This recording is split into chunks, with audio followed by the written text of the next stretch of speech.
I can't do it. Okay. We'll do it live. Okay. We'll do it live. It. Do it live. I'll write it and we'll do it live. Thing sucks. You're damn right it does, Bill O'Reilly. It's a Friday, November 1st, another edition of the Daily Puck Drop live from the Puck Sports Studios, built by Limback Lumber Contractors. They got free deliveries. Everything from whole house packages to homeowner DIY projects. Largest stock moldings in the Northwest. Old school service. They've been doing it since 1930. Give Limback Lumber a call. 206-782-3487. Visit them online at limbacklumber.com. Doug Lawrenson, happy Friday to you, Doug. And go effing Cougs. Jim Moore is in Bend, Oregon. I'm told it's snowing, it's raining, it's awful. How was Halloween last night? I saw your setup. You're handing out full-size candy bars. Jesus, man. Yeah, for a while. And go Cougs, Doug. Yeah, it's going to be a fun weekend for the Cougs because we're not playing. And so we can just scoreboard watch and hope a bunch of teams lose, while tonight hoping Boise State wins over San Diego State. So that'll be fun. But yeah, Halloween was great, Puck. I spent more than $100 on candy, and I thought I would have more than enough. I didn't want to be, run out, but we ran out about 8 o'clock. Had to run to the local Safeway and get some Baby Ruths and Nestle Crunches and raced back and, handed out even more. We probably had, I want to say, I don't know, between 100 and 150 kids last night. Jesus, man. That's unbelievable. Yeah, they just kept coming. It was crazy. And, I did the thing, too, where I had all the candy out on the porch. But I was out there for the most part, but I came in at one point, and then there's always that one kid that has to just go in there with both hands and grab out a bunch of stuff. Yeah. So that's what you should do. If you're going to leave candy out on the porch unattended, you take as much as you want. Yeah, I guess. I don't know. But why? Because it's all... Okay, I want you to go back and remember you being a kid, okay? If you're walking up to a house that has decided to leave all of the candy on the front porch, what do you think 10-year-old Jimmy Moore's going to do? He's going to take all of it. No, I think even when you're a kid, you think about other kids, don't you? Like, that doesn't mean take 25 Reese's peanut butter cups. Oh, and I had it nicely laid out there, too. I had some full-size areas, some fun size. Yeah. I had, my wife got those shitty little, gummy bear things. Haribo, is that what they are?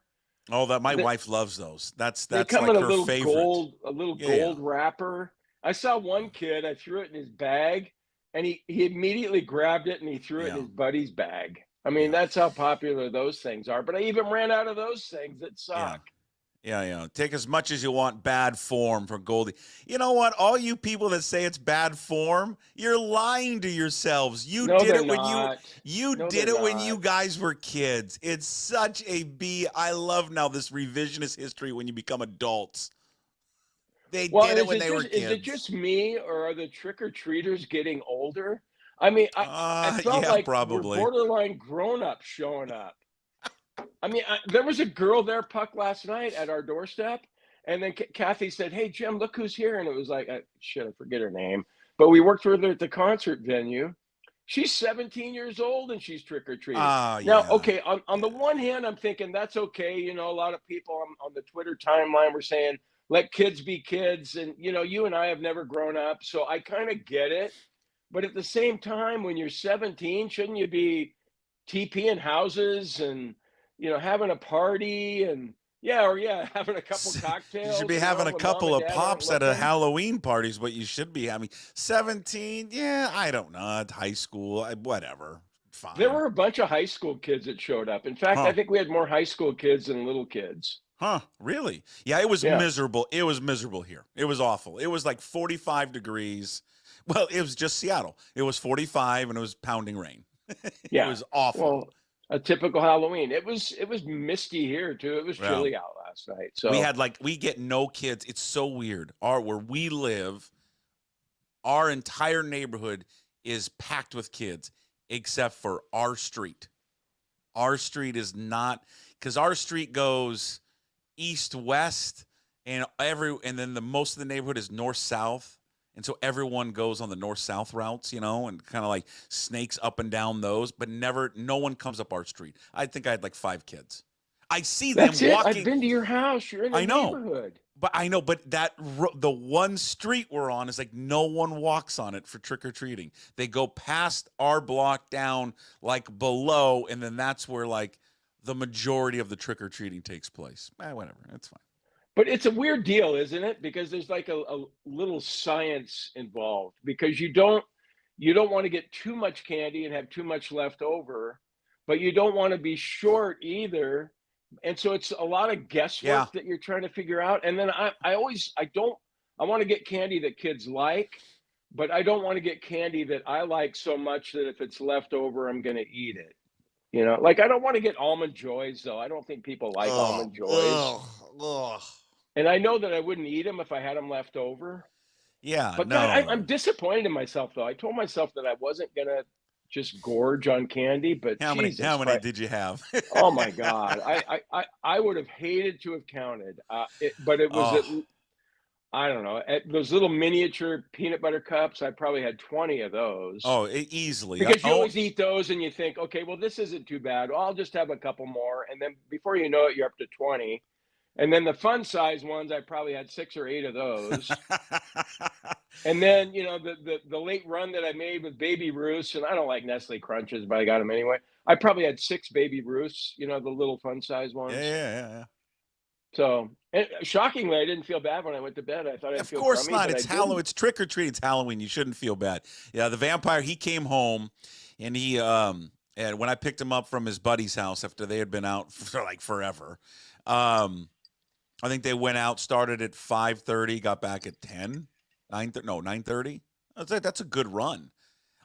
They weighed his bag, 11 pounds. 11 pounds. I like the kids. That's a pretty good run. 11 pounds is what his bag weighed. Pretty good. Yeah, I like the kids that have the supersized, pillow covers as their bags. He had basically, I don't know where he got this. It basically was a pillow cover, but it had straps on it. That's what he was wearing. It was unreal. Looked like he was hiking, Kilimanjaro, for God's sakes. Well, did the vampire go as a vampire?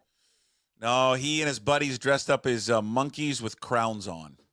I don't know why. Oh, I have one kid show up as an Ohio State football player. That's pretty good. He was probably 10 years old, and he was talking shit to me. I just showed him. I go, because I had this jacket on. And so I showed him the logo, and I said, hey, you might be an Ohio State fan now, but do you think when you grow up, like 8 years from now, that you want to go to like God's country and go to school? And what he's say? Like, I'm not going there. He goes, you guys aren't even ranked. And I go, yeah, we are. We're 22. And I go, you guys lost to Oregon. He didn't really have a comeback for that. You know what? F that guy. I know. I told the dad, though, when they left, I said, hey, man, I appreciate your kid talking shit to me. That was pretty good. Best costume that I saw last time was actually from my neighbor, Wes. He was James Bond, okay? But the best part of his outfit of being James Bond, like he dressed like in the black suit, all of it, is that he had like a speaker behind him playing the song. Dun, really? Dun, dun, dun, dun, dun, dun, dun, dun, dun, dun, dun. Yeah, he had the theme music. It was unbelievable. Did he have a little, little cocktail? Did he have a hot girl with him? Oh no, he should. Well, he had his mom.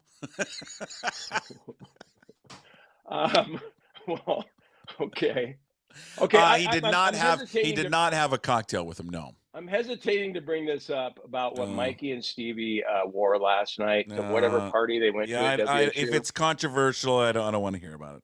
It's not political. Okay. Yeah, we need to clear this before the show starts. Oh, I did. That is Mission Impossible. I did Mission Impossible. That's not James. What's the James Bond theme? I did Mission Impossible, not James Bond. God, now there you go. Da-da-da-da-da. There you go. There you go. Yeah. Thank you for You know Eagle what? Puck I'm going to pointing use that my out. That's filter and Mission not bring it. Impossible. I'm not going to bring up what they wore Good. last night. Yeah, good. But Because but it's not political. It's not yeah, Trump or Harris or anything like yeah, that. I just feel it's something else. I don't Well, man, I need. feel like it was probably when they texted the picture to me. Yeah, I know that they thought they were clever and funny and that it was really cool what they were doing, but yeah, I kind of went, yeah. Poor form, eh, bad taste. yeah. Poor form. Hey, I've yet to bring this up. And we're going to get into this. We're going to get the Seahawks, and we'll get into that. It's an important date that's coming up on Monday for Major League Baseball. We're going to get into that. I'm going to give you another reason, because you brought up college football this weekend, another reason why the Pac-12 is dead. There's another sign of it, why it's dead.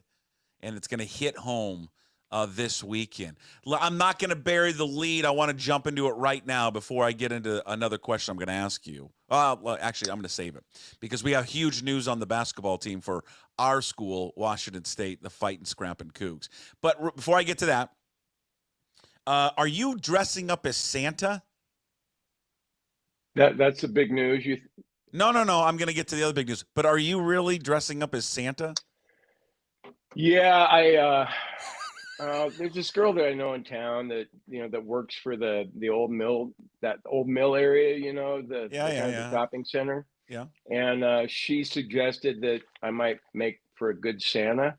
And so I thought, well, isn't that what like old retired guys do? Wouldn't that be kind of fun? I like kids.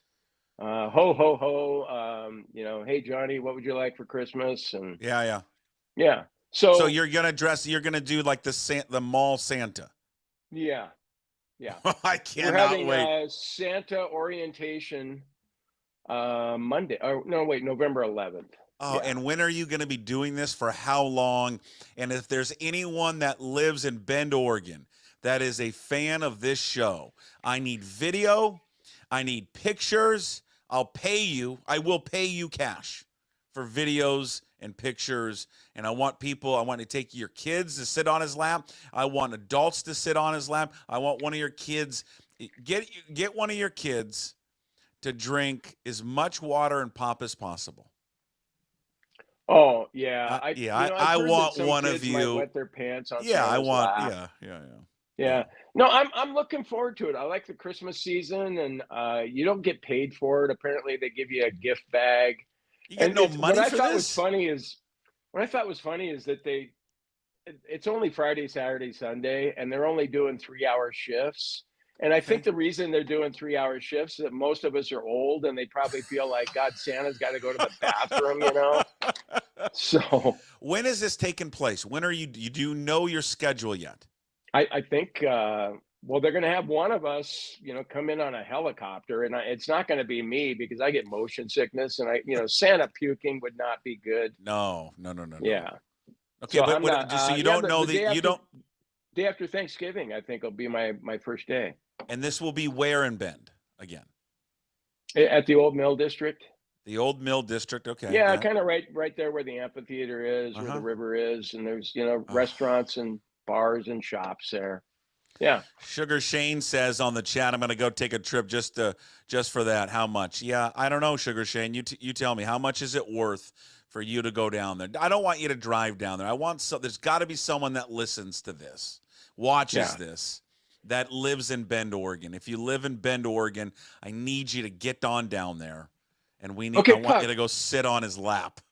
Puck, when you're retired, isn't that something you would think about doing? No. Why? I just never thought about being a Santa. I don't want to. Well, I haven't either, but I mean, when it was brought up to me, and then I would have felt like a loser if I'd said, hey, you know what? No, thanks. And then they said they had a shortage of Santas this year. Yeah, and so I'm going to be on a beach somewhere when I retire. Well, okay.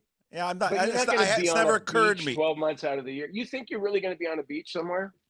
Well, I'm hopefully, yeah. Well, don't you think they'll have Christmas there? They will, but I've never thought about being a Santa. No, it hasn't come up, but I'm Well, it's glad not like for it occurred you to that me. I don't lay you've awake at fulfilled night, a lifelong dream to be Santa. It's good. No, but 20 years ago, when I was your age, it wasn't like I looked up at the smoke alarm and, in the middle of the night and thought, Smoke Jesus alarm. Christ, someday I want to be a Santa. I didn't sit there and think that. But when it was presented to me, Sure. I would have felt like a loser if I'd said no. Why? Okay, well, I'm happy for you. It's great. I'm glad that you're doing it. It's a better. Yeah, I'm glad It's that a you're going good. to mock the shit out of it once you get some Oh, videos. I can't wait to see the videos. I can't. Hey, I don't appreciate that, Jeff. Puck would be a better elf. Hey, F you, Jeff. F you. That's good, Jeff. I like it. He'd be kind of a chubby little elf, though. But yeah, well, the elves are chubby. They are. Hey, here's the big announcement. Monday, Wednesdays, and Fridays, Jim Moore, you've got a brand new sponsor. I know. Hold and on. I think I want to clear out for this read. Go ahead. I know. I think people have been looking forward to this because one of the things they miss about having me on sports radio, both at 710 and at KJR, is whenever I did an ad read because I was so good at it. God, they just missed that because it was just so professionally done. It was unlike, these other guys like Bob Stelton has that big, important sounding voice, Yeah. But me, it was just so professional, just rolled off my tongue. And I always wrote the ad down, which is what I did this time too, so that I wouldn't make any screw ups here. Are you ready for it? Yeah.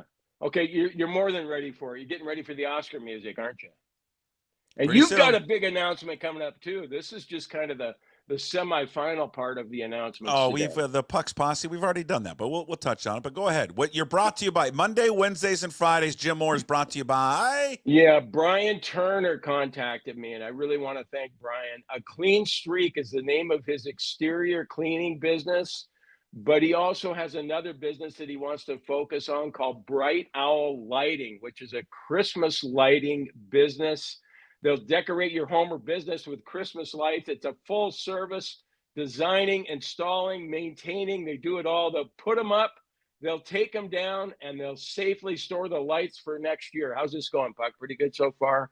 Wonderful. Bright Couldn't be Owl better. Lighting features expert installers with years of custom Christmas lighting. Here's the best part. You will appreciate this. Everyone will appreciate this. You don't have to get out in the weather to do it yourself. You don't have to get on some, that wobbly ladder and then you're reaching out trying to reach that last little light to put up. You don't have to deal with that. You're not going to kill yourself hanging over the gutters trying to please your kids by getting that light in a special spot. Bright Owl Lighting will handle all of it for you. Okay. So how do you get a hold of Bright Owl Lighting? I'm going to tell you, you call them 360-675. What the hell did I write down here? How's that? Pretty good, right? 2034-360-675-2034, or go to brightowllighting.com. Okay, now this reminder, though, it's only available in Island, Skagit, Whatcom, and Snohomish counties. Okay? All right, but give them a call. You want the grand finale here? Get your quote, get scheduled, and celebrate the holiday season with Bright Owl Lighting. Yeah, sitting ovation.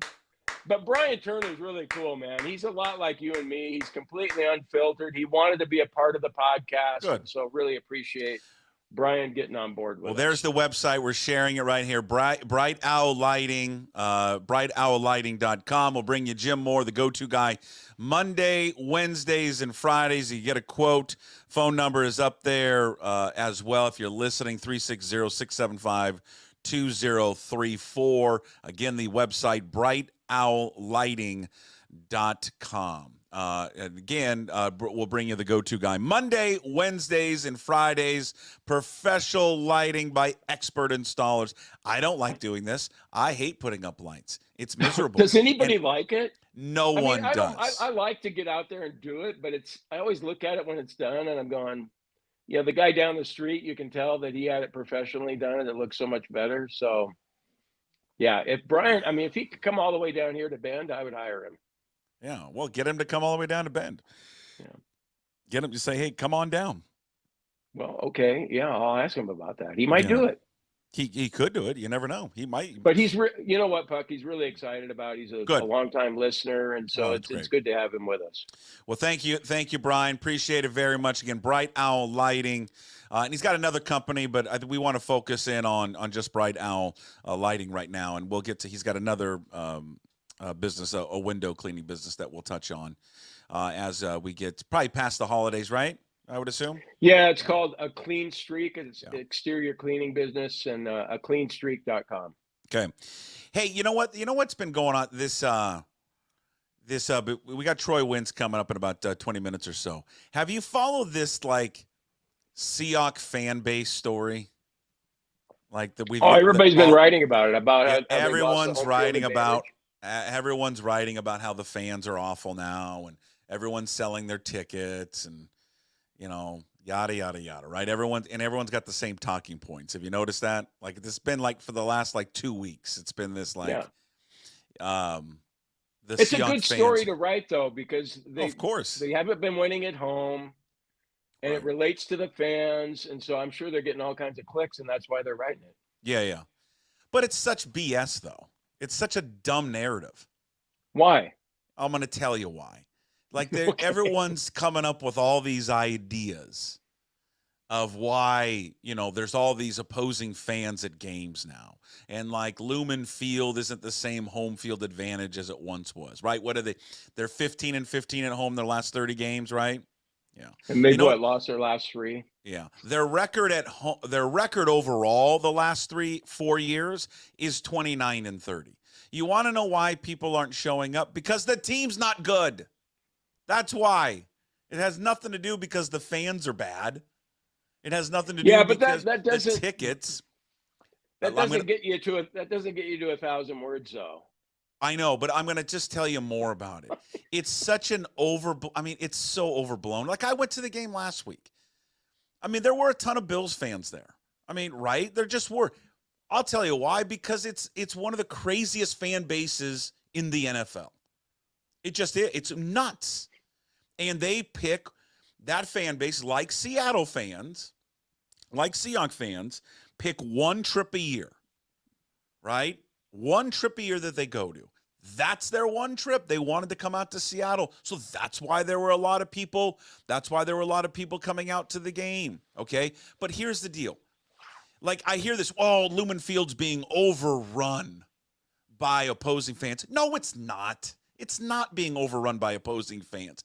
What has it been overrun by? It wasn't overrun. What about the 49ers game? It looked like there was a lot of red. Yeah, because it always is like that with a 49ers game. There's a ton of people that live here in the Bay Area that are 49er fans. It's always like that. It was like that for the NFC Championship game. There was a ton of 49er fans.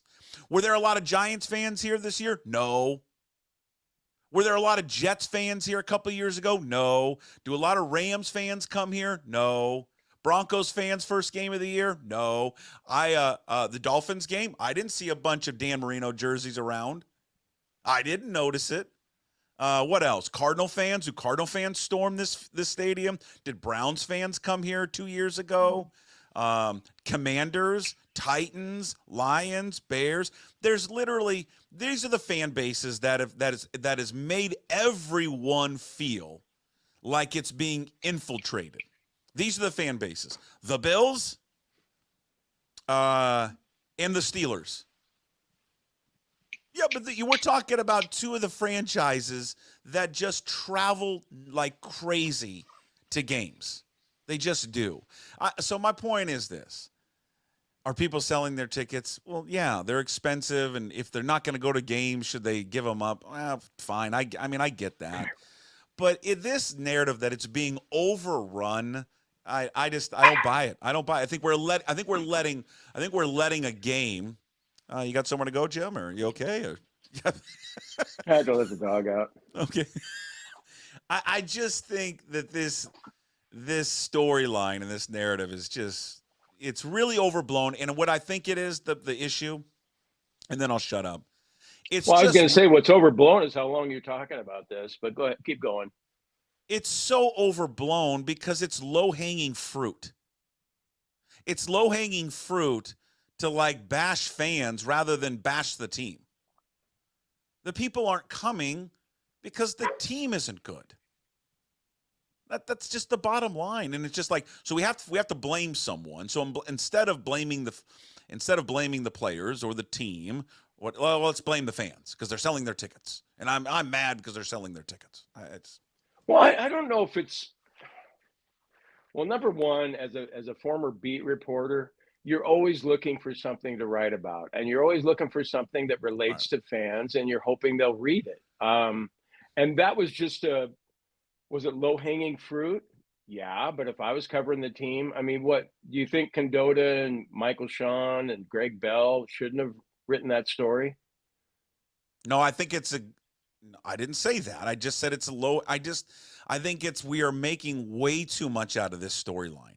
Like it started, and then it's like a little fire, and it's not now, like, because we get a little wind, it's like raging now. Like there's some big problem now with the home field advantage. I mean, the reason they're 15-15 in their last 30 games at home, guys, is because the team isn't good. That's why. I mean, look at it. I mean, for the last 3 years, and right now, they're a 500 football team. They're 500 this year. Hold on, they were 9-8 last year. They were 17 games before that? Yeah, they were 9-8 the year before, and then they were 7-9 the year before that. They just aren't good. The other reason they wrote about it this week is because Gino, they didn't even bring it up to Gino, but he talked about it seeming like a road game at times. And how often have you ever heard one of the players say that? I mean, we talk about it when we see, a lot of Bills fans or a lot of 49ers fans there, but you don't hear the players talk about it. So it's pretty obvious to be writing about it. But you could also, how about this? I'll play devil's advocate. Sure. Could you make a case, like, what's it hold? 68,000 people there? Yeah, something like that. And so let's say during a typical 49ers game, there's 5,000 49ers fans there? What if all 68,000 seats were taken up by 12s? Would the Seahawks record be better than 15-15 the last 30 games? Would they have more of a home field advantage if every single seat was occupied by a 12th man? I think we're giving way too much credit to somebody sitting in their seats for winning a football game. Okay. Well, and the other reason people are writing about it is because Seattle's always got this reputation as being the toughest place to play, and hey, look, no, not so much anymore. I mean, it's like any other stadium in the NFL. And then the 12s take offense to that because they like to think that they make a big impact on the game by how loud they yell. And I think they can make the an false impact. Starts and all that. Sure, stuff. But you got to remember, like when they were in their heyday here under Carroll, it's because the team was unbelievably good, right? And so you're into it. You're going to be more rabid about the team. The fact is that the last 30 games that this team has played, they just aren't good. They're a 500 football team. It's hard to get excited for a 500 football team. And, you don't have a defense that's flying around and making plays with Sherman and Earl Thomas and Cam Chancellor and all those guys. You got a bunch of nobodies out there playing for the most part. And the other part, you pay for those tickets? I mean, why not sell them? I mean, just put them on you can do that too. What are these people getting, like $500 a seat, some of them? And I just want to know, some Sugar Shane said this in the chat. Fans started leaving in the third quarter. Yeah. I left at the start of the fourth. The game was over. It was miserable. Well, I'm not going to sit around and watch that. Why do I want to sit around and watch them get pounded into the ground when they're playing like shit? Oh, and I can hear, this is why you're a bandwagon fan. You never give up on your team. It doesn't mean just because you leave, you're giving up on your team. But when the team clearly isn't going to win anymore, I'm going to bail and leave early. I got every right to do it. If I don't like the movie, you know what I do? I don't sit there and stay for the entire movie. I get up and walk out. I was just thinking over the years, how many games did you leave Martin Stadium early? Quite a few. I have left quite a few games for Martin Stadium. Quite a few games.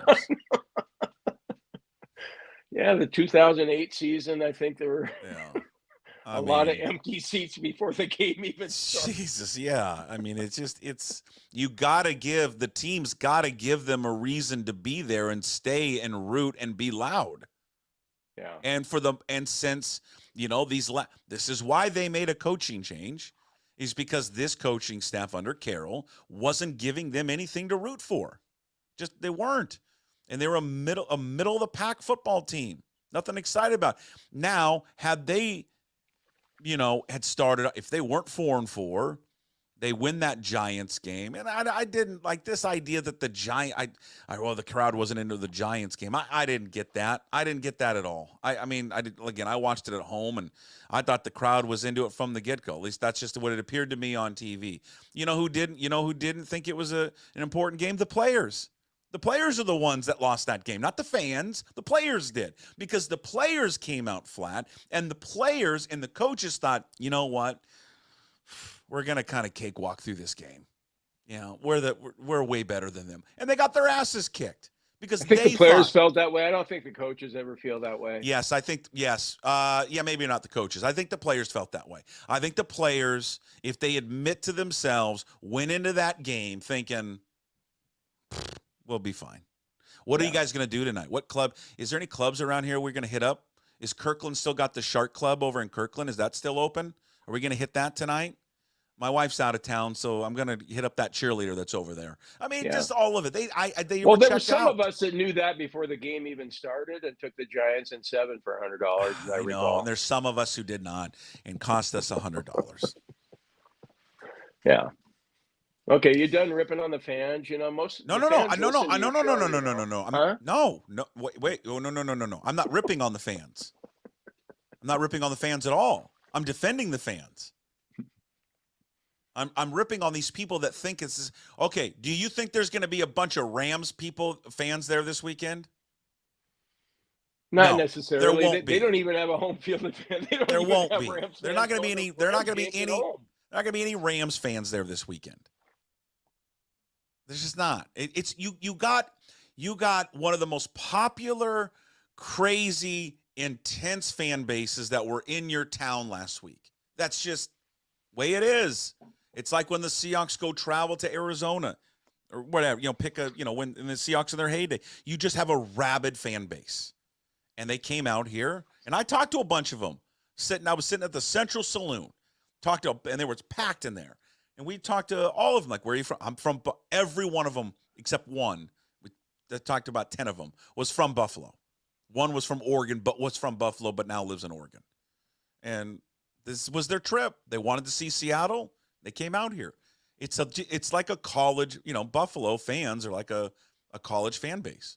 So they travel. Well, and then combine that with the fact that around the country, if you want to go to Seattle, you want to see Seattle, it's like, hey, the Giants are playing there, the Dolphins are playing there. What do you think about going to Seattle? And we'll go watch the Dolphins play. It's one of those places I think is attractive to people to come out. And they combine it with a football game, and so you're always going to have that. And you're going to see it later in the year, and then we're going to hear this same storyline again because the Packers are coming to town, and there are going to be a bunch of Packer fans that are going to be there, and everyone's going to lose their minds. The Packers always travel. And then you're going to see, and then the week after that is the Vikings. Now I know a ton of people, and I don't know why this is the case, that are from Minnesota that live here. It's like Minnesota or Minneapolis and Seattle, like sister cities or something. Because it's just like there's a ton of people from Minnesota out here, and so that's going to look bad especially with Minnesota having a good season. Yeah. So, but you're just talking about again. There's not some influx of Cardinal fans that come in, okay, or Rams fans. You're not going to see it. You're not going to see a bunch of Rams fans with Eric Dickerson jerseys on this weekend, or Jim Everett. Well, and it's just driven home a little more, though, this week with the Rams being favored by a point or a point and a half. I mean, when I first saw that line, I thought, it seems like an overreaction to me to how poorly the Seahawks played against the Bills. But if you think the Seahawks have a home field advantage, I mean, Las Vegas is telling you, no, they don't. The Rams, the Rams and Seahawks are pretty equal teams, aren't they?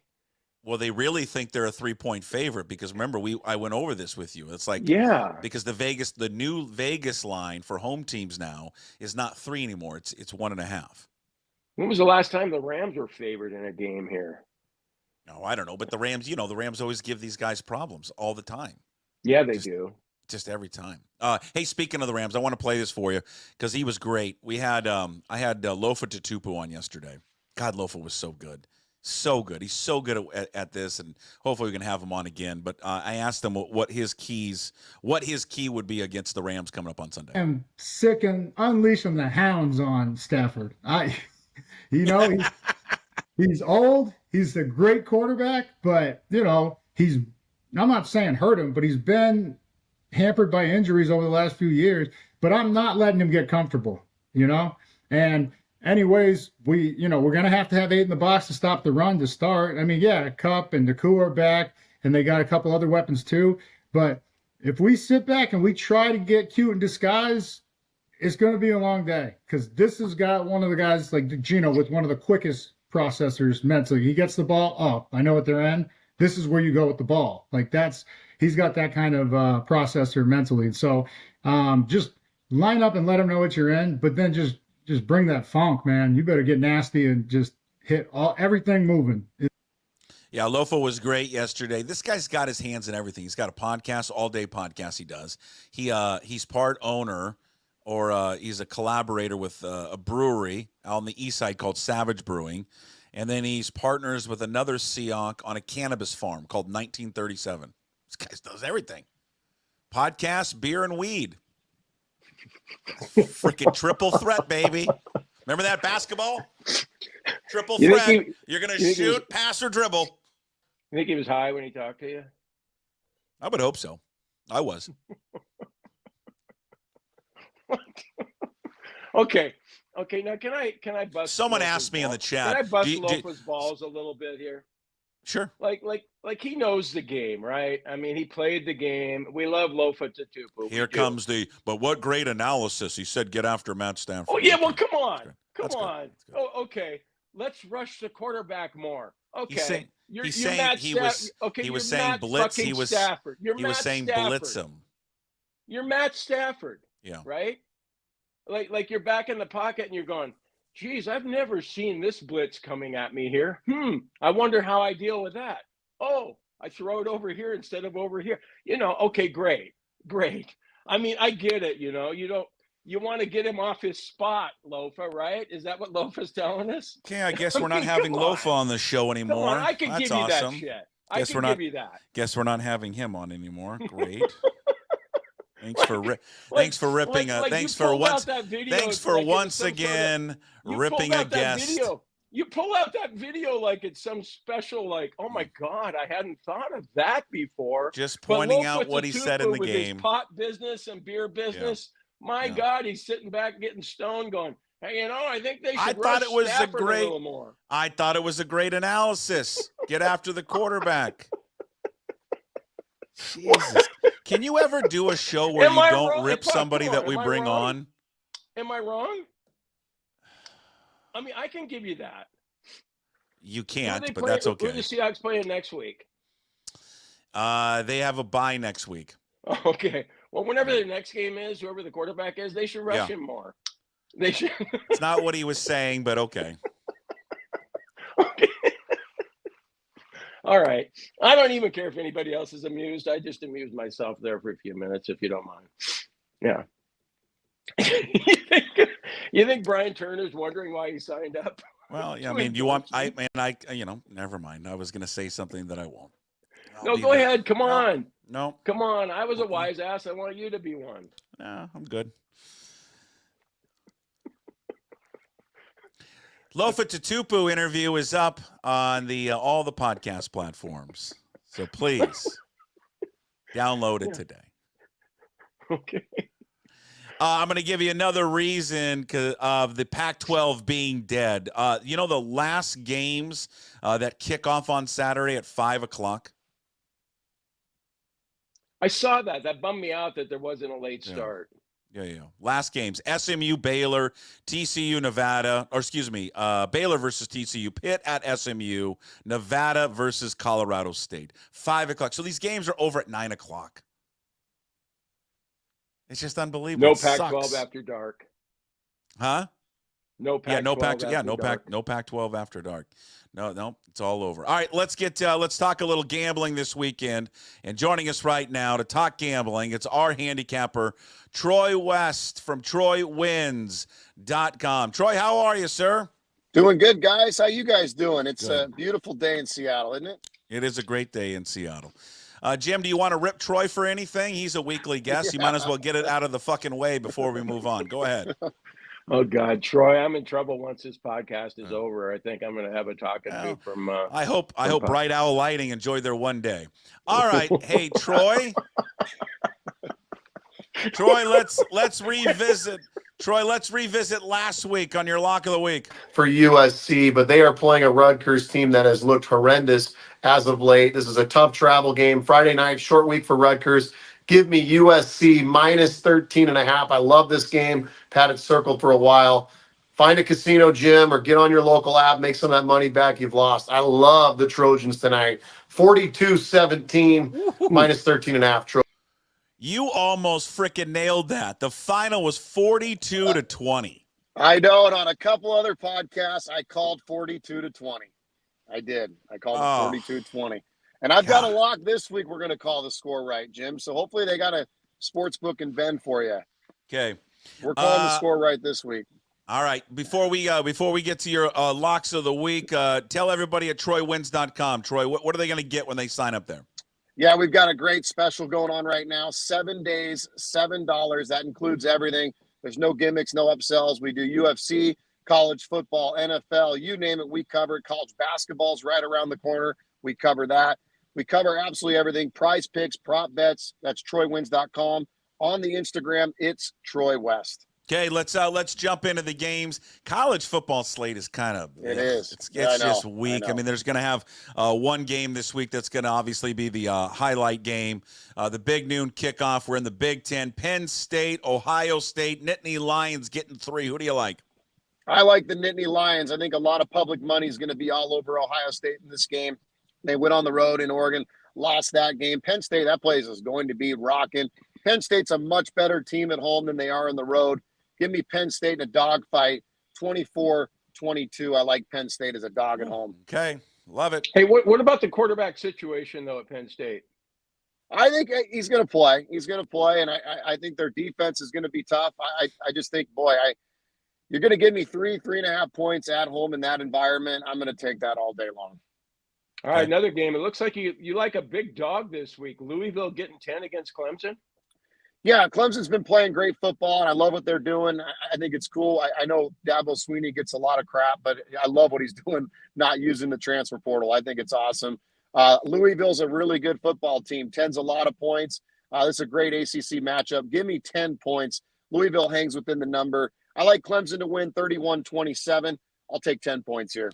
You know, it is amazing how much shit he got for just saying I don't want to deal with the portal. Yeah, I don't agree. get it. I don't get it either. Like that's what he just doesn't want. He doesn't want to deal with the portal, so he just wants to deal with high school. Like he wants to deal with his recruits, and then everyone's like, "Well, Dabo Swinney is just out of touch." Is he?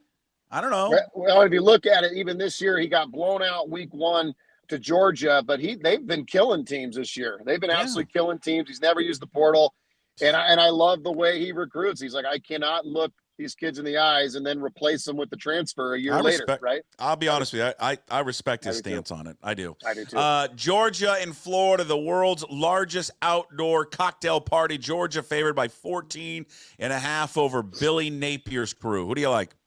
Yeah, Napier's crew's been playing better ever since he found out he was on the hot seat. They're playing a little bit better football. But I like Georgia. Georgia's clicking. I still think Georgia's the best team in the country. I still think they ultimately win the national championship. I like Florida I like Georgia 42-20. Give me Georgia minus the points. Okay. Hey, this is rare to see this, Troy. The Huskies at Husky Stadium, 4:30 kickoff, playing USC, but they're going to be a home underdog. They're getting 1.5 against the Trojans. Yeah, I keep telling you guys every week, just bet the under, and that seems to be cashing in with the Huskies. I like the under again here. That's a lot of points, especially if the rain comes down at Husky Stadium tomorrow. If I had to do it, I would lean the Huskies, but this is going to be really close. USC hasn't proven they can win on the road. This isn't as tough of a travel game as some of the Big Ten travel games that they've had throughout the course of the year. But the Huskies much better at home.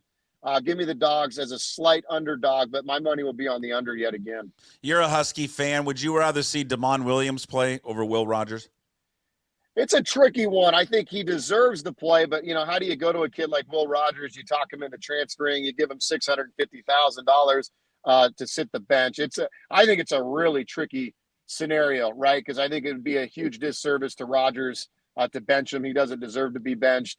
But you're also, like you said, you're 4-4 and kind of out of the hunt. So how do you not develop the team? That's a tricky situation for Fish. How much money did you give Damon Williams, and how much money are you going to have to give Damon Williams next season not to leave? Yeah, I'm with you. I think you got to develop him, but I don't think Fish thought they'd be 4-4. Maybe he did, but how do you tell Will Rogers, hey man, thanks for 8 games of football, good luck? Yeah, it's a tough one. He really got $650,000. Yeah, I was shocked. I saw that and I was like, who the hell is literally opening their checkbook to give him $650,000? I couldn't believe it. I looked that up a couple weeks ago. I couldn't believe that. That's unbelievable. All right, over to the NFL. The Packers taking on the Lions. That's a great NFL game. It always is. Good rivalry and two good teams this year. Green Bay getting 2.5 against Detroit. Who do you like? Yeah, I like Green Bay at home. I think Green Bay's got a good defense. Detroit's obviously rocking. They put up 50 again last week. This might be the best offense since the greatest show on turf with the Rams. But I like Green Bay. Green Bay's good at home. Starting to play a little bit better. Give me Green Bay at home as a slight underdog. All right, Lumen Field on Sunday. It's going to be a good one. It's almost a pick 'em, but no, the Rams favored by 1 over the Seahawks. Yeah, I said it last week. I just think the Seahawks are just not as good without DK Metcalf. They made that very obvious last week. I don't think he's going to be a go. If I come to find out Sunday he ends up playing, I would change my mind. But I'm taking the Rams. They are just playing really good football. They're on the long week. They played almost 10 days ago, got the win at home against the Vikings.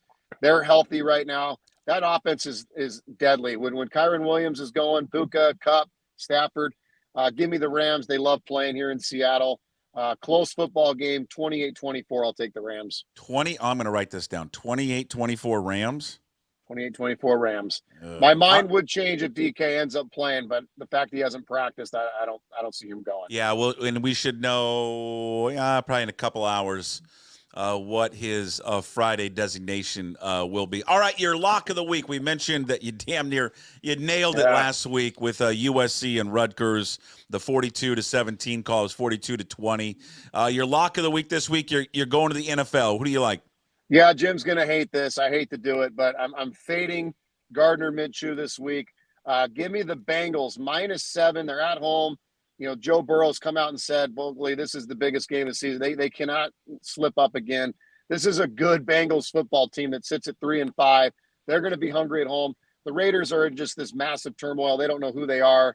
They're back to Minshew after the O'Connell injury. Nothing against Minshew. He's done a good job. But I think the Bengals win this one in a big way. 35-13. Give me the Bengals. -7's not near as enough points here. Okay. All right. Do you have any, Jim, you got any more questions for Troy, just in terms of like offbeat questions? I got one on tonight's game. Oh, I got a couple for you, Troy, if you don't mind. There's a game tonight with Ashton Genty, his squad, the Boise State Broncos, given 23.5 to a San Diego State team that gave the Cougs all they wanted last week. What do you think on that one? Yeah, when I had this one circled, I would buy this thing up to 24.5 and take San Diego State. I just think Boise State, they're a good football team, but they're so one-dimensional. Are they really going to continue to give this guy 30 to 36 carries a game? I mean, I saw last week he had 36 carries for 128 yards. At some point, they've got to tone him back a little bit and think about his NFL career. I'll take San Diego State plus the points in this one. That's a lot of points for a in-division game there. What do you like do you like a long-term play here, Mariners plus 2,500 to win next season's World Series? Gosh, after watching these playoffs and how bad the pitching was all playoffs long by both teams. I mean, the fact that you've got Walker Buehler closing out. By the way, did you see that interview? That might have been the best interview of all time. Oh, yeah. That was great. Saying he thought he was going to get fucking released. I thought that was fantastic. Well, the best thing is who he struck out to end the game. Alex Verdugo, because Alex Verdugo went on to say that when they won the World Series during the shortened season of COVID, that it wasn't legit. That's the best part. I agree. The Mariners, we'll see what they do. And I looked at that top 30 free agencies. If they could land one or two of those guys and bring back the pitching staff and they need to get a healthy bullpen. If they get Brash back and Santos back and Garcia back, gosh, I mean, just after watching that playoffs, I really think the Mariners could make some noise. I mean, my God, both teams, the Dodgers and the Yankees, they couldn't find anybody to throw towards the end of these games. It was a disaster. Do you guys do the Breeders' Cup over there? I've got a guy that does the Breeders' Cup. I don't personally do it, but we bring in guys that are really passionate about their horses. So we will be doing the Breeders' Cup. Yeah, I thought the city of Troy was the early favorite, right? 5-2 morning favorite. Wow. Yep. I'll send you a message, guys, with my Breeder Cup guys picks, without a doubt. Okay. Hey, also, we did this last week. We're going to do it again. We're going to ask for the lock of the week. For Troy, we'll do it at the end of the show. I got to remind myself because I almost didn't do it last week. Last week, Tate won it, so we're going to give the lock of the week at the end of the show. You just got to remember what Troy went with. Before you go, Troy, again, just to kind of give us the latest there, what everyone can get there at TroyWins.com. Yeah, we're on Twitter. It's Troy West. The Instagram is It's Troy West. We do some awesome promos, giveaways, free picks. You name it, we cover absolutely all sports. Like you said, horses. If I'm not the guy that covers it, we bring in a guy that does it at a very high level. That's TroyWins.com. 7 days, $7. It's truly a bargain. Appreciate it, Troy. We'll talk to you next week. Have a great weekend, dude. Thanks, guys. Thanks, Jim. Have a good weekend. Take care, Troy. There he is. It's Troy West from TroyWins.com. And again, go there. It's follow him on Twitter and Instagram. It's Troy West, and then all of his stuff up there at TroyWins.com. Likes the Rams. Rams -1 there against the Hawks. He says 28-24. He did say something there that I'm going to disagree with. The Mariners signing free agents. That's not going to happen. They're going to sign anybody. There's no one that they're going to sign. Not a chance in hell. Oh, and November 4th on Monday. Monday is a big Monday. You got Monday Night Football. We got college basketball season starting Monday, but free agency starts on Monday. So I'm just curious. What do you think the first offer to Juan Soto will be by Jerry DiPoto? What do you think? What do you think the first offer is gonna be to him? Yeah. No, I mean, all that stuff he used to say about we'll jump into the deep end of the pool when it's the right time to do it. I bought that at the time, and I mean, everybody knows they're not going to do anything. So it's tough. Like Troy was saying, I mean, we watched the World Series. God, the Mariners have better pitching staffs than both of those teams that were in the final round there, but they certainly don't have those lineups, do they? No. I just can't wait for the first pitch. Oh yeah, we're in on anyone. Yeah, we're gonna $650 million there to Juan Soto. They've also got to decide on Monday about the $12 million option for Jorge Polanco, which I'm going to imagine that they say no thanks, but who knows? How much do you think it changes things, that knee injury? I don't know. I don't think should change anything, but if they don't think that they have a better option at second base, I mean, I wouldn't, knee injury or not. I mean, it didn't do anything. So not worth $12 million. I don't want him back. Do you want him back? No, I do not want him back. God, I just don't want to watch his eyes anymore, to be honest. November, yeah. He doesn't blink. The man doesn't blink. Doesn't blink at all. November 22nd also is the deadline for them to tender contracts for arbitration eligible players. And of course, that's the big one. That's Kirby and Raleigh and all the young Rosarina, Gilbert, all those guys. So that will be an important date. And then Monday, hoops starts, by the way. College basketball starts. The Cougars will be taking on Portland State. I believe the game tips off at like 8:30 or something. Or 8 o'clock. It's on ESPN Plus, I believe. So just a great start time. 8 o'clock ESPN Plus. The best game of the day in college basketball, by the way, is number 6 Gonzaga at home taking on number 8 Baylor. And for some reason, the game tips off at 8:30 on ESPN2. Like, what are we doing? 11:30 on the East Coast. The two top 10 programs are playing at 8:30 on ESPN2. I get it. It's Monday Night Football. and all that. But the huge news is, I can't wait for January because that's when they go on sale. The Cougs will be in the 2025 Maui Classic. I have been. No way, really? Yeah. This has been a bucket list item for me. I've always wanted to go there. I've heard people that have attended the Maui Classic said, "Dude, there's nothing like it." Now I don't know. Did the gym burn down? I would assume it did in the fire. Oh, I don't know, but yeah, that's part of the appeal of it. You're playing basically in a high school gym, aren't you? Yeah, and I don't know if they moved it, but I would assume that gym was destroyed during the fire, but actually I don't know that. But they are playing in it next season, along with Arizona State, North Carolina State, Seton Hall, Texas, UNLV, USC, and of course Chaminade. And tickets go on sale. Ticket packages go on sale in January. I'm going to be right first in line to go. That's going to be awesome. I can't wait. Oh, I'm with you on that too. God, my kids, they're as fired up about Cougar basketball as they are about Cougar football. So they're already, getting ready for that Monday game over there in Pullman against Portland State. Yeah, that will. And I got a chance yesterday. It's going to come out on Tuesday to talk to new head coach David Riley. He's going to be our guest on Cougs Corner this week, and so we taped it yesterday. And they're promoting an upcoming game. November 21st, they're going to be playing in Spokane against Eastern Washington. And it's the proceeds and some of the gate, a percentage of the gate is going to go back to the Cougar Collective. So they're trying to drum up interest for it. So November 21st, if you go to the Cougar Collective Twitter page, it will take you their tickets. They're playing Eastern Washington up in Spokane. Percentage of the gate will go to the Coug Collective, which then in turn goes back to the players. So you can find out more ticket information there for the November 21st game against Eastern up in Spokane. Also, if you go to ticketswest.com, you can find your tickets there, ticketswest.com. And again, a portion of the gate will go to the Cougar Collective. David Riley, that episode will come out on Tuesday there on Cougs Corner. And the guy's dialed in, man. He is, I'll tell you what, he's not like, Kyle Smith was a fun interview because Kyle Smith just kind of goes off and is all over the place. This guy is more serious. He's just focused on basketball. Like, he is a basketball, junkie, and you can just tell. So I'm excited about it. You don't see the team. They've had these two secret scrimmages. One apparently went really well. I guess they both have gone okay. I mean, they apparently beat Colorado State and had a good game with Montana. So excited to see what they look like.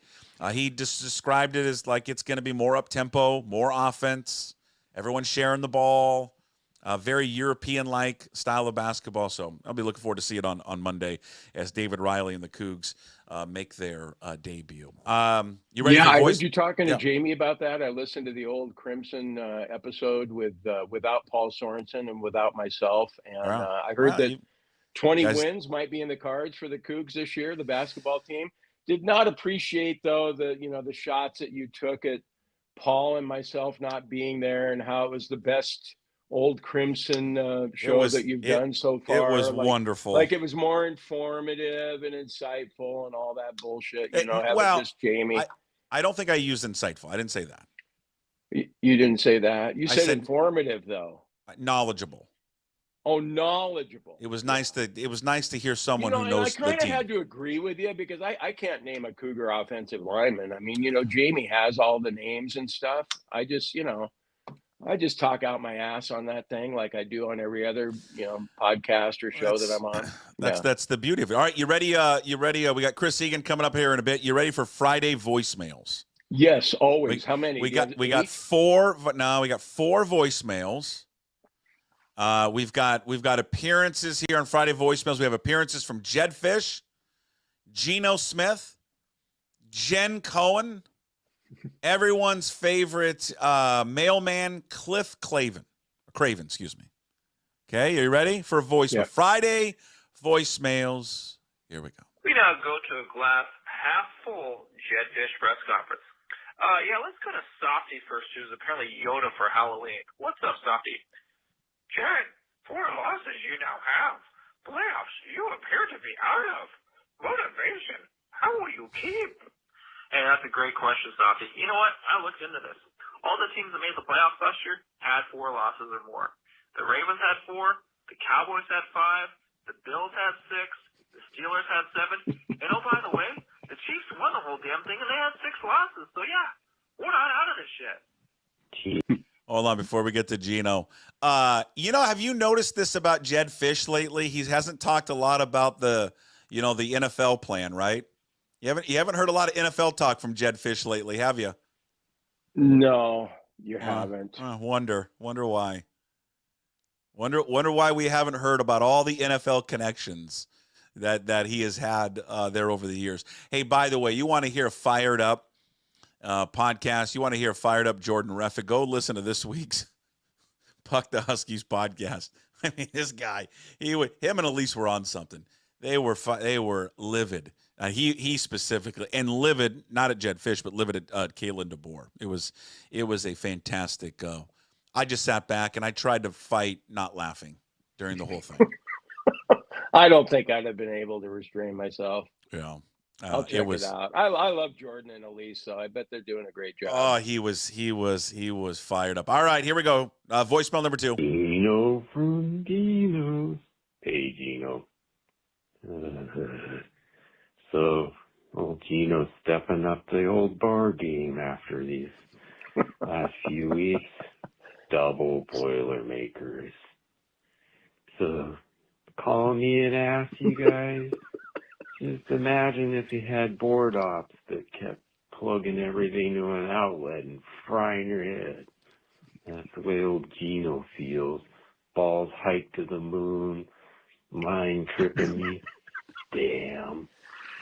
Yeah, changing my mind. Don't pay Gino. Trade me into a team that has an O-line. Like my buddy R-Dub. Out. Gino is a little depressed. He's been headed over to Dino's and what did he say? Double Boilermakers? Good God. Jesus. I always love hearing from Gino and Dino's there. That's awesome. Yeah, he said it's been a rough week for Gino, who acknowledged yesterday that he could handle himself a little bit better on the sideline and maybe not throw footballs at people. All right, now it's time for everyone's favorite. Dun da da dun dun dun dun da da dun dun dun da dun. Hey Jason, this is Jen Cohen calling. Just wanted to say I'm a long-time listener, and I just love the way you do my voice. You really capture the essence of beauty that it is. I just want to say that I'm super pumped for this weekend.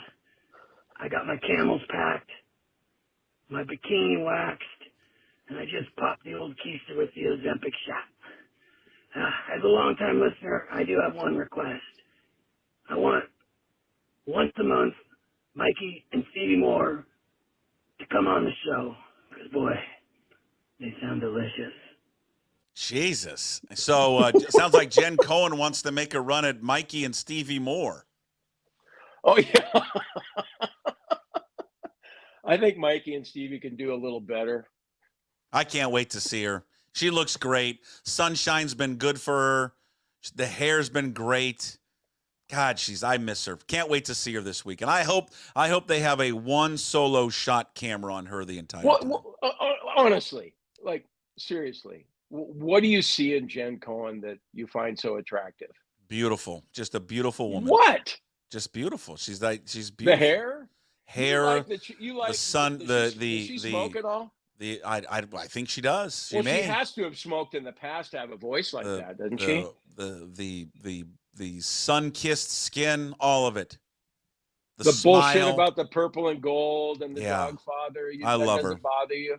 I love her to death. I love Jen Cohen. I might just go to the game tomorrow just so if I can get a view of her on the sideline in the USC gear. Well, you'll be rooting for USC, right? Oh, I'm gonna put my cheerleader outfit on and go down to the field and try to find her. All right, last voicemail before we get to Chris Egan. We check in with Cliff Craven from Cheers. Hey, gents, it's Cliff Craven here, and heard you talking sports betting, and Jim, sorry to hear about the hard times you're falling on. For those who don't know, sports betting started in the ancient Egyptian times, around 3000 BC. They would bet on the varietal of sports at the time, dice, chariot races, and men killing men. So, Jim, if your regular sports aren't working out over there, maybe you can put a small wager on your man Puckett down at the park. He's got a bat, and he knows how to use it. Yeah, you might win a couple bucks. Cliff Clavin.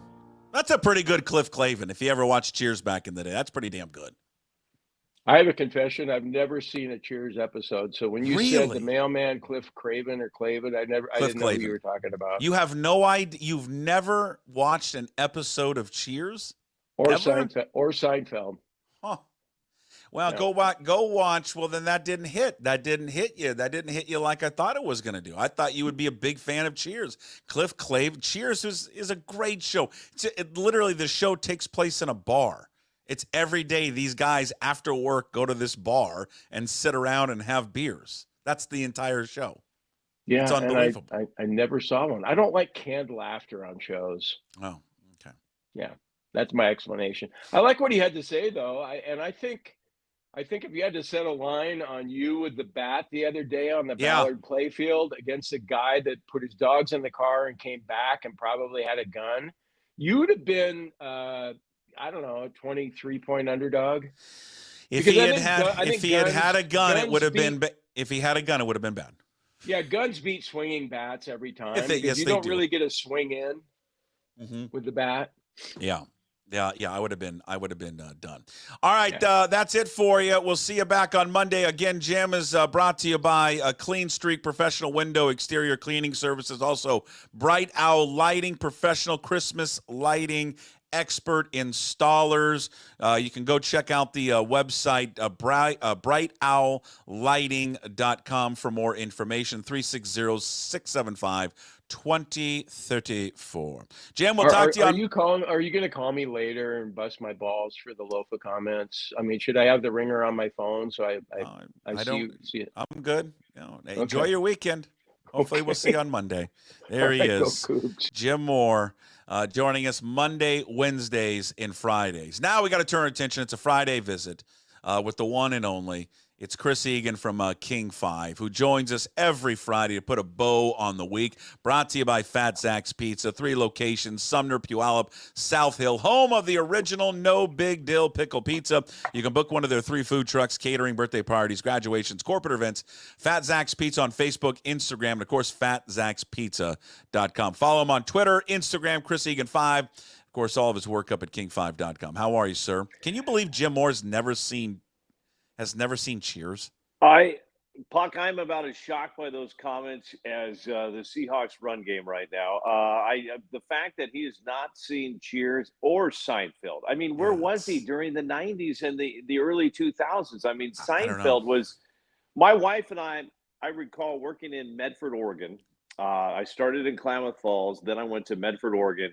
And this is the days of there was a 5 o'clock news and an 11 o'clock news. And I was the sports director in Medford. I would anchor the 5 o'clock news, go home, have dinner at our home in Central Point, and we would watch Seinfeld every Thursday. It was like just clockwork. And then Cheers. I mean, I'm just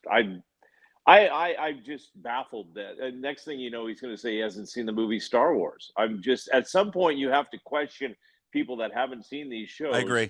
Are they AI or are they real? So I don't know. Are they AI? I don't know. I mean, but Puck, to answer your question, great day. The rain is out. As a PNW native, I have no issues with the rain. I know this is a time when a lot of people start getting depressed. They start getting, here comes the rain. You know, they put on their North Face and their sweaters and they go into hibernation. But you know what? I embrace it. I love a little rain. I'm all for it. It's fun times. I'm just looking outside, seeing a couple of squirrels climbing around the trees. I mean, life to be a squirrel, Puck. I mean, if we could just the squirrel, they don't have to vote. They don't have to pay bills. I'm coaching 2 teams right now. They don't have to worry about emails to parents. What is wrong with you? The life of a squirrel? I'm looking out right now at these 2 squirrels, Puck. Just looks like they're smiling and just having fun chasing after everybody. I'm going to tell you right now, I want you to talk about this rain and this weather. I want you to talk to me in about a month. Okay. And I want to see if you're so excited about, God, it's fired up, another day of 41 and rain. Well, I mean, it is sad that it's time to put the pickleball net away. And yes, I mean the weather is getting gloomy. I will say this and you as well, Puck, should know this. If you are a PNW native, if you've moved into this area, do not vacation in August or September. I never understand. Sometimes you're forced that way because of youth sports teams, and that's really only the month you're free. But I got to tell you what, take a break from a basketball tournament and vacation in January or February, maybe even mid-December if you can get away. That will do your soul some good just to get away, grab some heat, grab a little vitamin D, and then pop back into the PNW with the 41 and rainy. So there you go. Hey, Jim and I, we talked a lot about this in the beginning when he was on the beginning of the show, just about this this topic that's been going on now for a couple of weeks about Seahawks fans.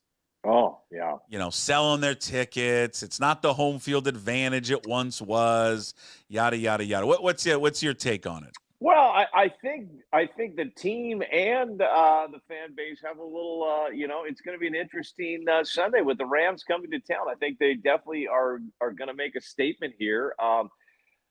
I think those days may be gone because now you're seeing a lot of people traveling out. It's like vacation trips. For the years, how many times have we seen that big crowd down in Arizona? The game in Atlanta, you could argue there was more Seahawks fans than Falcons fans because this is their only chance to see this team. And I think sometimes people, yes, it's expensive. Yes, they've seen the team at Lumen Field before, and it's definitely gone down since the LOB days. But let's see. The Rams are coming to town. I think it's a statement weekend for the 12s. It's a statement team for the Hawks, who just look like that was one of the worst games I've watched this team play against the Buffalo Bills, Puck. So I think it's going to be interesting this weekend. The fans and this team need to take it up a notch because, What do you think the reason for it is, though? I mean, do you really think it's being I feel like people are coming away saying like every week now, like the stadium is no longer the home field advantage because it's being taken over from opposing fan bases. And I guess I push back on that. I mean, we're talking about the Bills who just travel. Okay. And then the 49ers, even in the heyday under Carroll, 49ers were always inside that stadium. There weren't a bunch of Giants fans there earlier this year. There weren't a bunch of Dolphin fans there. No. And let's be clear on the Bills game. Was there a little blue and red in there? Yes. Did it overpower the amount of Seahawks fans? No. If you're going to say that, then you really didn't see the crowd. Yes, there were a lot of Bills fans in town, and the Bills travel well. Yeah. If you're a West Coast Bills fan, whether that's in Washington, Oregon, up in Vancouver, Canada, this is your only chance probably to see this team ever. So you're going to pay what it takes to get to Seattle and watch this game. And Puck, let's be honest. Why did we not hear the 12s? Well, there was absolutely zero to cheer for in that game. I mean, like I said, I put the highlights together that night, and I'm searching for just anything. I put a 16-yard Ken Walker catch and run as one of my highlights. I don't even put that on my high school highlights at night, a 16-yard catch and run, because I was searching for so many highlights. Were you there in the first? You were there in the first half? Yes, and then I head over to the station. Yeah, I thought the first half was okay. The first quarter I thought was loud. I thought when Job intercepted the ball, that was as loud as it always is in the stadium. And I mean, again, maybe I'm coming from a different perspective. Our seats were really for that game were in the south end zone, and that south end zone. And I love my south end zone people. Oh yeah, the south end zone people, they get after it. That's a 253 crowd, baby. That's the 253. They don't F around in the south end zone. That's big low. That's defense. And you know what? I was there a couple days later. Actually, was it the next night? And that's same with the Sounders crowd. That's drinking at 7 in some parking lot. Damn right. And don't mess around with them. And those are your season ticket holders. Those are your ones that dress up. That's the home of Mama Blue, where she would hang for so many years. Sam Dog, my big fan, Sam Dog. Sam Dog?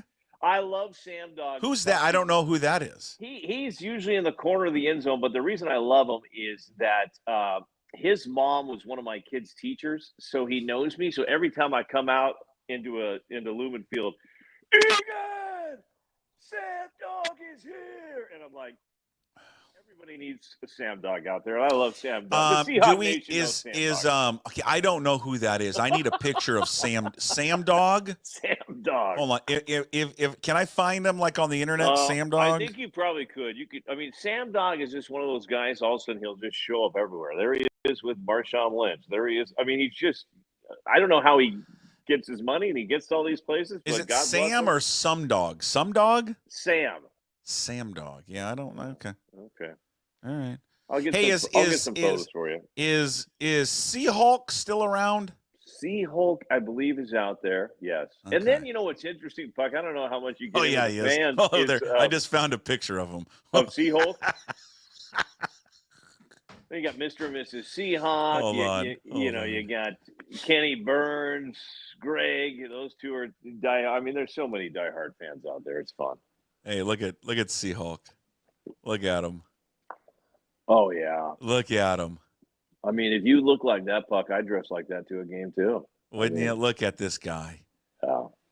And that was the outfit, right? That's like a shirt. He's not really that ripped, right? I think he's pretty ripped. I've seen Seahawk up close. I think he is pretty ripped. There he is again. Look at him. Didn't he do the go? There's Big Low. Didn't he do the GoFundMe to go to the Super Bowl? I think he did. Yes, he felt he should have been there. Which one is this guy? The guy that dresses up like this? Who's that guy? Is that Kilt Man? I'm having trouble seeing. You can't see that guy?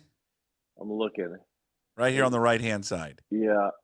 Oh, I know who that's Mr. Seahawk, isn't it? Is that Mr. Seahawk? Yeah, I think that's Mr. Seahawk there. Yeah. He's dressed up and you know what? I'm not too concerned, like you said, Puck. I think yes. I think the fans need to put a little chip on their shoulder for this Sunday and bring it a little bit. But yes, you are 100% correct. When a team like the Bills comes to town, a team that we don't see often, do you think fans though? Do you think fans should the organization do something? Fans that sell their tickets, and because there are some out there that are just selling their tickets to every game. And it doesn't matter. They don't care who it is. They've bought season tickets and they've looked at it as an investment, and they'll just sell it to the highest bidder. And sometimes that highest bidder will be an opposing fan base. Do you think, what do you feel about? Is that wrong? Should they have their season tickets pulled if they're doing that? Well, I mean, I don't know how you police that. I don't know how you. I don't know how you would check. I know Steve Ballmer is doing that with the Clippers. They have the wall. I don't know if you've seen that, Puck, yet. Yeah. I mean, that you have to be a Clippers fan in that section, and I don't know how he's doing it. I guess I would study how he's doing it, because you have to join a it's a club. It's club. Literally, and you have to prove your Clippers fandom. But here's the thing about being the wall: you can't sit down. No, you're up the whole time. You got to stand the whole time. I mean, even at a good rock concert, I like to take a song off and sit down for a little bit and relax the legs a little bit. Dogs are barking, guy. Oh, I'm telling you what, Puck. One of the best concerts and worst concerts for me was the Kenny Chesney concert at Lumen Field, and we got there so early. Or was it T-Mobile? I can't remember. It was one of the big stadiums, and I'm in the mosh pit area, and I couldn't even get through half of Kenny Chesney's because the dogs were barking, and I needed some time to sit down. Hips are hurting, knees are hurting. Egan's like, "Come on, man, let me get that down." Yeah. So I like to sit down a little bit. So yeah, the wall. I give credit to all those Clippers fans that are in the wall, but. You know what, Puck? It's interesting you talk about the fan base and maybe things are changing there. Are things changing the day after how state of Washington trick-or-treat numbers were down drastically? Wait a minute. Where do you get these numbers? What are you, polling kids? Come on. What do you mean? What did you have? You have, what's her name? Natalie. What was Natalie's last name? Washby or what? Do you have one of your political reporters out there polling kids at the elementary schools? Excuse me, Jim. Did you go out last night and what did you pull down? It's an exclusive Egan trick-or-treat poll that was done on my Facebook and Twitter, and a lot of people across the state are agreeing with me that their numbers were down quite a bit. Numbers were down. Maybe maybe it's the weather, but have we lost a little of that luster of going out and trick or treating with your families? I don't know. I mean, Puck. I'm going to say this. I was a little sad. My 8th grader didn't want to go out. No, he didn't want to go out.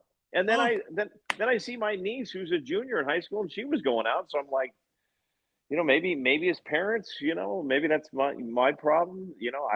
So I got to look myself in the mirror. But I had a lot of king sizes ready to go, and numbers down. Huh. The 6th grader, the vampire, came home and he weighed his bag, 11 pounds. Wow. Pretty good. 11 pounds of candy is a haul. Good for him. That is a haul. Dump it onto the floor too. Dump it onto the floor and then just start organizing it all. Not yet. No, not yet. He's kept it. He wants to keep it in the bag to keep it away from his older sister. Gotcha. Yeah. How was how was the Puckett household? Did you have numbers We're on down? a weird street though, man. It's just we don't get a lot on our street, even being in a dense Seattle neighborhood. It's just odd. Everyone walks past our street to get down to this lower part of the neighborhood where I was telling Jim this earlier, where the streets down there are going more north south, and then everyone just goes down there. So we never get kids. And I think that's what's happening now is you parents are just taking them to big neighborhoods because there's those huge neighborhoods nowadays, and they just let them go, and then they just sit in the car with their Pinot Grigio and enjoy the night. And then also you have, I don't even know what it's called, but people on Facebook were saying a lot of kids are doing trunk or treating now. Trunk or treating? Trunk or treating. Is that at the mall? I don't know what that is. I haven't heard about it, but apparently that's a popular thing now. What the hell? They went to the mall and just walked around the mall? They just said on Facebook, on my unofficial Egan exclusive Halloween survey, that people aren't going to neighborhoods anymore. They're doing trunk or treating. Huh. Yeah. So if anybody's listening and wants to chime in on what trunk or treating is. I'll tell you what, it was a sad day for me, though, because this was the last year. I mean, this was the first year I didn't go out with one of them. Oh, yeah. And I really didn't want to do it last year when he was in 5th grade, but there was some other, but I did it anyways. I'm like, he's old, 5th grade, he can go by himself. But this year was obviously a no way I was going out 6th grade. But I was a little sad that part of that's fun is walking around. You know everyone in your neighborhood. I got a backpack. It's got a box wine in there. Everyone's got adult shots at the houses, and I'm like, I just sat at home. I was like, I was enjoying my new favorite drink, the Moscow Mule. Went out to the bar a couple nights ago. I saw that. Yeah, I saw that Moscow Mule. Made a couple last night at home too, and I'm telling you what, Puck, it's my new drink of November, the Moscow Mule. The Moscow Mule. Hey, I got an update. David Johnson. It's a lot of cars in a parking lot and trunks full of candy. Well, where is that? Okay, thank you, David, for that. Trunk or treat, a lot of cars in a parking lot. Yeah. Huh. Okay. All right. Schools are doing trunk or treating. I don't know. So they just cars pull up. And there's just a bunch of candy in the trunk. Is that what people are doing? That seems almost easy. I don't know. I feel like there's something about walking to homes, and I don't know. Maybe that's safer. Maybe that's safer now, but I don't know. Going to where cars in a parking lot and trunks. Yeah, grab that candy. That's Gee, I don't know. There's something odd about. There's just something odd about that. What they should have done, all these schools on Friday, is no school. Yeah. No school Friday.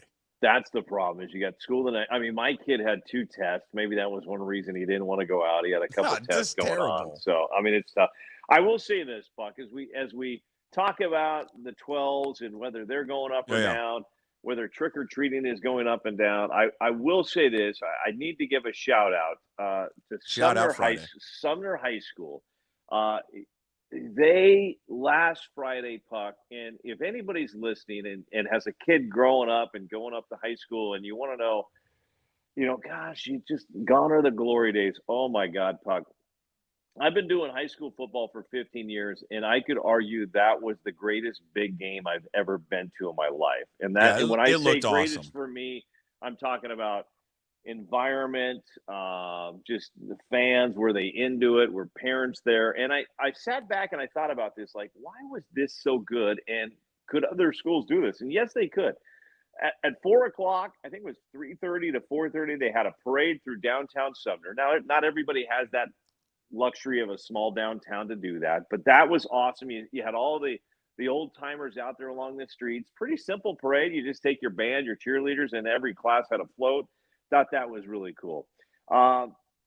I talked to Coach Keith Ross, who's been at Sumner for over 2 decades, and he's one of the best in the state. And we talked about why is his team so good. And he talked about, you know what, Chris, they are not I love these kids, but I provide discipline, and you need to be disciplined to be successful in high school football. And, you know, some people don't like him because he's tough on kids.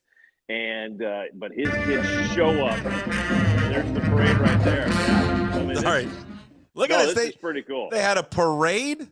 They had the parade going through downtown, which is just awesome, Puck. And then you've got the cheerleaders involved. You've got the band involved. But here's the student. I mean, look at it. It looks like Texas, and this is Sumner. I mean, the place is just packed to the rafters. Here's an interesting note what they do. They have a principal, Mr. Baines, and he has at one of the ends of the end zone, Puck, it's called Baines Land. And he encourages all the teachers and administrators to show up for the high school big game or the high school game every Friday night. And at the end of the end zone is Baines Land, where you've got all these chairs and everything going on, Puck. And then he has like toys, because a lot of these teachers have kids that are 2, 3, 4 years old. He's got toys for the kids to play with. And then he's got food being served. So you've got one side of the end zone is just packed with teachers and administrators, which is cool. And this seems so simple, but I don't know why schools don't do it. At the other end of the end zone, it's a bunch of leather couches. And there you see me in one of the leather couches. They call it the VIP section. So you just get some of the big businesses from your town. They pay to be on one side of the end zone. So they're putting money into the program. And they're getting a VIP treatment, and they had fireworks. And then in the end, Puck, you had the picture there, the shout out for me. The students also did their homework, and they had a parking spot. Look at this. Hold on. I'm playing the fireworks for Chris. They had a fireworks show after the game? No, this was at halftime. They did this. Yeah. Jesus. I mean, this was better than most 4th of July shows going on. So what is going on down there in Sumner? So I'm sure that money came from the Booster Club. And so here's the deal. Anybody can do this. You just got to just stop talking and go do it. But you need parents' help to do this stuff. And you need support from the administration. And then again, you've got a great staff. Yeah. We did a game day version there with the kids. If you're watching on the YouTube version where the kids – you know, they wanted to do like the ESPN game day, which was fun. But the kids, as I mentioned, did their homework. They had a sign for Tony Ventrella. They had a sign for Alan Reed. Alan Reed spent many, many nights down in Sumner shooting video. Both of those two King 5 Sports legends passed away in the past year, and they had signs for them. So in the end, Sumner. That was freaking awesome. That was like the best. That's like the best atmosphere I've ever seen. Yeah, it was pretty incredible. But my point is, anybody can do this. I mean, any school can do this. It just takes a little organization, a little work. And here's my favorite part of the game that I didn't even mention, Puck. When the game ends, when the game is over and everybody goes home and I'm getting set to do my live shot, I was not by myself in that stadium. You know who was also in the stadium? The senior class was helping the janitors pick up the stadium. So I don't know how that's I've seen that at some other places, not a lot of places, but pretty cool stuff when you got a whole senior class out there picking up. That's awesome, man. Yeah, and we'll be hopefully, you know, we'll be at Bellevue tonight, the big game. So we'll see if we can keep it rolling. Bellevue, because this is the week. This is like the preliminary playoffs, right? Yeah. This is not the first round. What do we even call this? Just the preliminary playoffs? Like a crossover seeding week or something like that. So I think everybody's battling for seeding. So that was fun. No, it's been a fun week from Sumner. Obviously, the Seahawks was a stinker. Great to see Brian Smetzer and the Sounders get a win at home in a shootout. That was a fun environment. And here comes the Rains, Puck, and get ready. So wait, down. you're in Bellevue tonight, Bellevue Interlake. That's the big game of the week? Bellevue Interlake, the battle for the 425, the battle for Bellevue Square, Okay. the home of the battle of Bellevue Square. They they should call it that, the Battle of Bellevue Square, which still, like, malls are going away everywhere, but Bellevue Square, still a top-notch mall. Great mall. I mean, that's #1 mall. I mean, there's no open spots in that Bellevue Square to get in there. Yeah, there's no malls anymore. There are no I'm not going down to South Center, and I'm not going up to what's the one up north that I'm blanking on? Alderwood? Yeah, no, I'm going over to Bellevue Square. Yeah, and then soon I'm sure it will be coming. What is the parade through Bellevue during the Christmas time? the freaking Candy Cane Lane or whatever the hell it's called. My wife wants to do that parade every year, and it's the same thing. But yet there I am. Yeah, you do it. Yeah, you just keep doing it. That's all you do. And it's snowing. I'm like, no, it's fake snow, but whatever. Yeah. All right, my friend. We'll cut you loose. You're the best. Have fun at Bellevue Interlake tonight. Thank you, buddy. We'll talk to you next week. Appreciate it as always. You got it, bud. There he is, Chris Egan, King 5. He joins us every single Friday. Egan, brought to you by Fat Zach's Pizza. 3 locations, Sumner, Puyallup, South Hill, home of the original No Big Deal Pickle Pizza. Book one of their 3 food trucks. Catering, birthday parties, graduations, corporate events. You find Fat Zach's Pizza on Facebook, Instagram, and fatzachspizza.com. You can also follow Chris on Instagram and Twitter at Chris Egan 5. Catch all of his work up there at King5.com as we wrap up another edition here of the Daily Puck Drop. Before we do so, we've got to tag out here with the Hey What the Puck, which Hey What the Puck, of course, brought to you by Restoration One of North Seattle, your restoration company that lets you avoid the stress of water, fire, and mold damage with their property restoration services, locally owned and operated. Make them your first call when damages affect your residential or commercial property. 206-817-8917. Visit them online at restoration1.com, the North Seattle franchise. Pick up where we left off, just talking about the fans and all of that. I mean, I get the talking points that have been what's the last few weeks on this.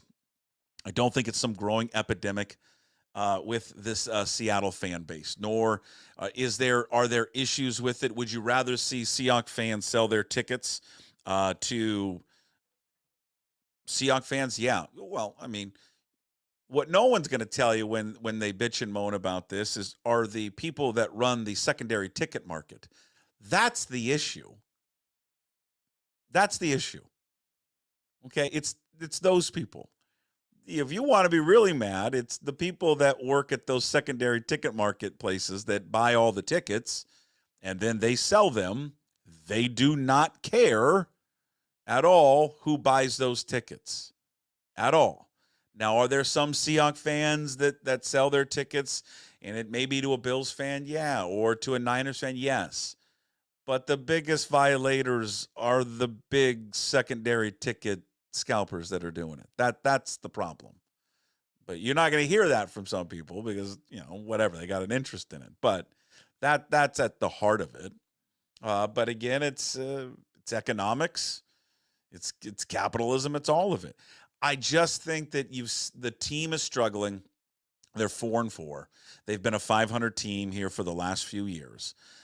Interest, I think, has waned just a tad. It's not at a fever pitch that it was in the heyday under Carroll and all those guys. Because right now, I think even the most diehard Seahawks fan will admit for the last 8 years, 7-8 years, it's not a championship caliber team. And I think everybody, you were in a period of time, for 4, 5, 6 years where it was legitimately training camps opens up and you're talking about they've got Super Bowl aspirations. When's the last time that you thought when the season kicked off, just answer this as a Seahawks fan, that you thought this team was a Super Bowl contender? I mean, it'd been a minute. It's been a minute. So I think interest has just waned a little bit. I think rising ticket prices play a factor as well. And if you're a season ticket holder, it's a long waiting list. I still don't know what it is, but it's long. And so you're like, God, do I sell them? If I sell them, I never can get them back. So I have them. I'm locked in. I'm gonna sell them now, and hopefully I'm selling them, to a Seahawks fan. But You saw a team come in here with a rabid fan base that is honestly unparalleled. And they took over. They took it over, especially in the fourth quarter. They took it over because most Seahawks fans left. And so when they left, and then you saw, them kind of come down and maybe they're, working themselves down, they're going to make more noise. But you didn't see it earlier this year in the Dolphins game. You didn't see it against the Broncos. You're not going to see it this weekend against the Rams or the Cardinals. Will you see more fans like later this year with the Packers? That always was going to be the case because the Packers are a national brand, and they're going to travel. You'll see it to a degree with the Vikings.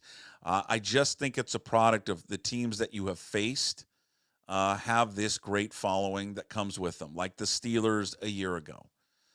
The Niners have always been this way. Even when Carroll was rocking, there was always a ton of Niner fans there all the time. One, it's an easy trip. There's a lot of people that are from the Bay Area that live here now. So I don't think it's this like massive epidemic that people are making it out to be. But again, it's also a product of just some low-hanging fruit, I think, and it's an easy one. And it's an easy one to kind of jump onto because the team is struggling so much. All right, that's Hey What the Puck, brought to you by Restoration One of North Seattle, your restoration company that lets you avoid the stress of water, fire, and mold damage with their property restoration services. Locally owned and operated. Make them your first call when damages affect your residential or commercial property. 206-817-8917. Visit them online, restoration1.com, the North Seattle franchise. There's a lot to promote here right now. Give me a minute. One football show promotion. I do so much content all week, so many different interviews that it gets lost in all the shuffle, especially we're doing this daily, that, sometimes things that we did earlier in the week, you almost forget about. Get prepped and ready for the Seahawks game coming up on Sunday. I mean, we've got some just really good stuff. The Ground Puck podcast that we do with Curtis Crabtree and Tim Booth on Mondays. Listen, we recap the game, but we look forward and we talk more broad picture about the team. That's available on all of the platforms. I'm not going to read through them all. You know them by now. But, YouTube and Apple, Spotify, pucksports.com. And I said I wouldn't do it, and I just did it. Also, Rob Staten from SeahawksDraftBlog.com. Rob joins us on Wednesdays. And that's a perfect time to kind of look back and then look ahead. Rob was terrific this week. We've talked about all the problems with this football team, the offensive line, the quarterback play, the defense. I mean, the defense, just not playing to expectations. That is just a fantastic weekly visit there with Rob.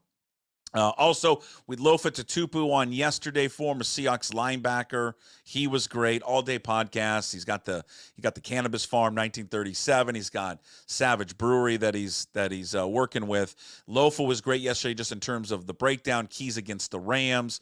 He said something in there. Go back and watch or listen to it. He thinks that there is a solution, a great fix to that offensive line, and he's surprised they don't do it. And he'd like to see more zone blocking, and then he thinks that they are missing out on not implementing more of that scheme. And he gives just a great 3-4 minute detailed breakdown of how that scheme would fit this team perfectly. So go check out Lofa's appearance. Also, college football fans, the Old Crimson Cougars podcast that we do every week with Paul and Jim Moore and Jamie Vinnick at CougFan.com. Paul and Jim were on this week, so it was just me and Jamie, and we talked San Diego State, bigger picture with the team, O-line recruitment, the running game, and we slipped in a little basketball there as well, but a lot of football there with Jamie Vinnick. And then Cougs Corner, which we have like 5 different or 6 different interviews this year with head coach Jake Dickert, and we talked to Jake Halloween football. We talked about the expectations of coaching there, the team, his interactions on the sidelines from this past week with Dean Janikowski and John Mateer, and also just about preseason polls and just the overall state of Cougar football. And then, last but not least, more football content. We always do Puck the Huskies podcast, which I love doing. It's because I love those 2 individuals. But Elise Woodward, sideline reporter for the Huskies, and then Jordan Reffett, who played defensive tackle for the Huskies. It was a very spirited episode this week, damn near an hour almost, because those two had a lot to get off their chest, and they are very upset with the state of the team. Now, was I trying to hold back a smile during the whole show? Yes, because I was enjoying it. But very passionate. Their passionate response to the state of that team right now. Jed Fish. We talked about should they just hand over the keys to Damon Williams rather than Will Rogers? You want to see Elise Woodward get fired up? I asked her if going to a meaningless bowl game is important. She had quite the reaction to that. And then Jordan, talking about the problems with Husky football and lays pretty much 100% of the blame on the feet there of former coach Kalen DeBoer. So go check out all that stuff. And then all of the stuff that we do every single week, all up there at pucksports.com, YouTube. You can listen to it, Apple, Spotify, wherever you find your podcasts. Again, pucksports.com. The Puck Sports mobile app is up there as well. And right now, we introduced this yesterday. It was kind of we like to call soft launch. But if you click on that QR code, if you're watching the stream, going back watching it later, if you're listening, go back to the video on YouTube to see it. You can also go to pucksports.com. It's up there as well. We introduced the Pucks Posse community membership. Please go there, sign up for the Pucks Posse community membership. It's great. It's a great value, $5 a month. You get a discount if you sign up for a year. What does it mean? You're just joining a community to continue to support pucksports.com. That's what it is. It's like community radio. If you want this venture to continue to go and thrive, and if you're enjoying it and you like all the entertaining guests we have, the entertaining content we put out every single day and every single week, please join and think about joining the Pucks Posse community membership. It's great. We're going to have new content that's going to be coming out that will be exclusive to the Pucks Posse community membership. Dynamic duos, where we interview two Seattle sports figures, broadcasters, personalities that are intertwined with one another. That's coming out in January. Also, a special Major League Baseball show coming up in the offseason, and then an NFL draft preview, a show there as well. But joining the Pucks Posse community membership is more just about supporting this platform, supporting this venture as it continues to move forward. So go to pucksports.com, sign up there. You can also just click on that QR code that's on the stream there as well. And again, daily puck drop, all of our regular guests will never be behind a paywall. Never, ever. This is just simply asking you to join a community membership, Pucks Posse. I encourage you to do so. All right, that's it for a Friday show. We appreciate you watching and listening as always. We always, again, appreciate the support. Love it. We'll talk to you on Monday. Everyone have a wonderful weekend. And as always, we promise to be better. No shoes, no dice. Would anybody like to smoke some pot? Yeah. I was born to love you. I was born to lick your face. I was born to rub you. But you were born to rub me first. What do you need my address for? We'd like to send out a mailer. Mother of mercy, I don't speak Japanese!